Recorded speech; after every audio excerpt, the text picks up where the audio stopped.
अस्सलाम वालेकुम स्टूडेंट्स आज के लेक्चर में हम मियोसिस के फेजेस के बारे में डिस्कस करेंगे कि मियोसिस के प्रोसेस को हम कौन कौन से फेजेस में डिवाइड करते हैं।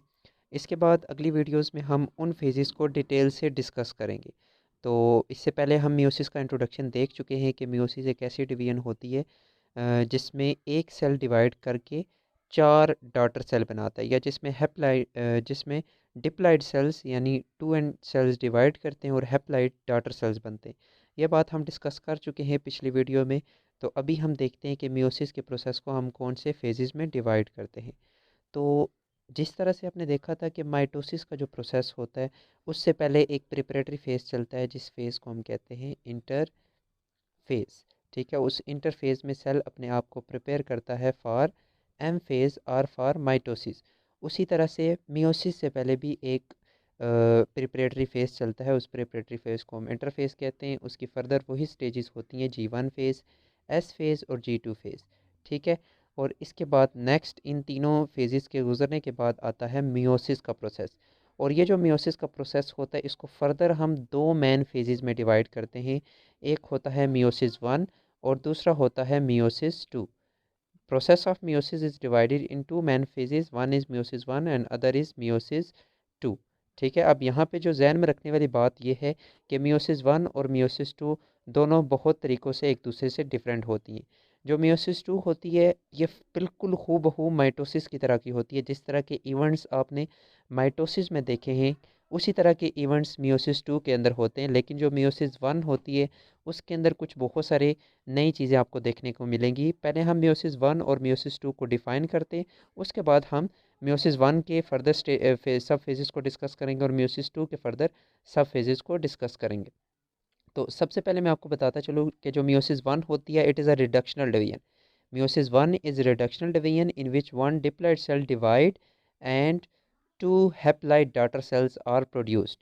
ठीक है, मियोसिस वन एक रिडक्शनल डिवीजन होती है जिसमें एक डिप्लॉइड पेरेंट सेल डिवाइड करता है, जिसके नतीजे में दो हैप्लॉइड डॉटर सेल बनते हैं। ठीक है, अब ये जो मियोसिस वन होती है उसी के बाद मियोसिस टू कंटिन्यू होती है और ये जो हैप्लॉइड डॉटर सेल होते हैं ये फर्दर डिवाइड करते हैं। ठीक है, ये वाला हैप्लॉइड डॉटर सेल डिवाइड करके फर्दर मियोसिस टू करेगा और ये भी फर्दर आगे मियोसिस टू करेगा। और मियोसिस टू में क्या होता है कि हैप्लॉइड पेरेंट सेल डिवाइड करके दो हैप्लॉइड डॉटर सेल बनाता है। ठीक है, तो पीछे आपने देखा कि मियोसिस वन में दो हैप्लॉइड डॉटर सेल बने और वो दोनों haploid daughter cell further meiosis two complete करते हैं और उनके नतीजे में फिर क्या होता है, चार हैप्लॉइड डॉटर सेल बन जाते हैं। तो ओवरऑल मियोसिस के प्रोसेस में एक, दो, तीन, चार हैप्लॉइड डॉटर सेल बनते हैं। तो meiosis one is reductional division while meiosis two is just like mitosis. तो फर्दर हम देखते हैं कि इनको कौन कौन से सब फेजेस में डिवाइड करते हैं। तो सबसे पहले आप देख सकते हैं कि ये जो मियोसिस वन है इससे पहले है इंटरफेज़। ठीक है, उसे हम कहते हैं इंटरफेज़ वन। सेल अपने आप को मियोसिस वन के लिए प्रिपेयर करता है और उस प्रिपरेशन के लिए वो इंटरफेज़ वन से गुजरता है। इंटरफेज़ वन की वही स्टेजेस हैं, G1 फेज़, एस फेज़ और G2 फेज़। उन सारी सब फेजेस से गुजरने के बाद मियोसिस वन का प्रोसेस आता है जो कि एक रिडक्शनल डिवीजन होती है। और इस मियोसिस वन में आपको पता है एक डिप्लॉइड सेल डिवाइड करके दो हैप्लॉइड डॉटर सेल बनाता है। और ये जो मियोसिस वन होती है फर्दर इसको दो सब फेजेस में डिवाइड किया जाता है, कैरियोकाइनेसिस वन और साइटोकाइनेसिस वन। ठीक है, मियोसिस वन इसको फर्दर कैरियोकाइनेसिस वन में और साइटोकाइनेसिस वन में डिवाइड किया जाता है। और आपको पता है ये अगर सेल है इसने डिवाइड करके दो डॉटर सेल बनाने, तो कैरियोकाइनेसिस में क्या किया जाता है, इसका जो न्यूक्लियस होता है ना उस न्यूक्लियस से दो न्यूक्लियस बन जाते हैं। ठीक है, एक न्यूक्लियस ये वाला और दूसरा न्यूक्लियस ये वाला। अब यहाँ पे एक बात, हम मियोसिस वन को डिस्कस कर रहे हैं तो आपको पता है मियोसिस वन के अंदर क्या होगा। मियोसिस वन के अंदर ये जो डिप्लॉइड न्यूक्लियाई होता है, टू एन न्यूक्लियाई होता है, ये डिवाइड करता है ड्यूरिंग कैरियोकाइनेसिस और इसके नतीजे में दो हैप्लॉइड डॉटर न्यूक्लियाई बनते हैं। ठीक है, तो ये बात आपने ध्यान में रखनी है। कैरियोकाइनेसिस जो मियोसिस वन की कैरियोकाइनेसिस होती है जिसको हम कैरियोकाइनेसिस वन भी कहते हैं, उसमें एक डिप्लॉइड न्यूक्लियाई डिवाइड करता है जिसके अंदर क्रोमोसोम पेयर्स की फॉर्म में होते हैं, यानी इसके अंदर 46 क्रोमोसोम होंगे इस न्यूक्लियस के अंदर। और उसके नतीजे में दो न्यूक्लियस बनते हैं, दोनों न्यूक्लियस के अंदर 23 क्रोमोसोम होंगे, मतलब one N one N nuclei होंगे। इसके बाद साइटोप्लाज्म की डिवीजन होगी और एक सेल से दो सेल बन जाते हैं, यानी एक न्यूक्लियस एक सेल के अंदर चला जाता है और दूसरा दूसरे सेल के अंदर चला जाता है। और ये होता है मियोसिस वन के अंदर। Meiosis one is reductional division, it is further divided in karyokinesis one and cytokinesis one.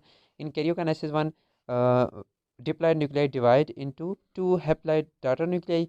और ये जो कैरियोकाइनेसिस का प्रोसेस होता है फर्दर आगे 4 सब फेजेस में डिवाइड होता है, जिनको हम डिवाइड करते हैं, जिनको हम प्रोफेज 1, मेटाफेज 1, एनाफेज 1 और टेलोफेज 1 में डिवाइड करते हैं। कैरियोकाइनेसिस 1 को फर्दर हम इन 4 सब फेजेस में डिवाइड करते हैं। और टेलोफेज 1 के बाद, टेलोफेज में आपको पता है एक सेल के अंदर 2 न्यूक्लियस आ जाते हैं, और फिर साइटोकाइनेसिस होती है, और उस साइटोकाइनेसिस में एक सेल से 2 सेल बन जाते हैं। और आपको पता है मियोसिस 1 में ये जो दोनों डाटर सेल बनते हैं, ये दोनों 1n होते हैं, मतलब इनके अंदर 23 क्रोमोसोम होते हैं। इसके बाद आफ्टर साइटोकाइनेसिस 1 सेल एक थोड़े से प्रिपरेटरी फेज में जाता है। ठीक है, सेल अपने आप को प्रिपेयर करता है, और उस फेज़ को हम कहते हैं इंटरफेज़ 2। इंटरफेज़ 2 में सेल अपने आप को थोड़ा सा प्रिपेयर करता है। और यहाँ पे एक बात बहुत ज़्यादा इंपॉर्टेंट जो आपने जहन में रखनी है वो ये है कि इंटरफेज़ 1 और इंटरफेज़ 2 में जो मेन डिफरेंस है वो ये है कि इंटरफेज़ 2 में एस फेज़ नहीं होता। इंटरफेज़ 2 में एस फेज़ नहीं होता, मतलब क्रोमोसोम की रेप्लिकेशन या डीएनए की रेप्लिकेशन नहीं होती, क्रोमोसोम की डुप्लीकेशन या डीएनए की रेप्लिकेशन नहीं होती ड्यूरिंग इंटरफेज़ 2। ये बात आपने जहन में रखनी है।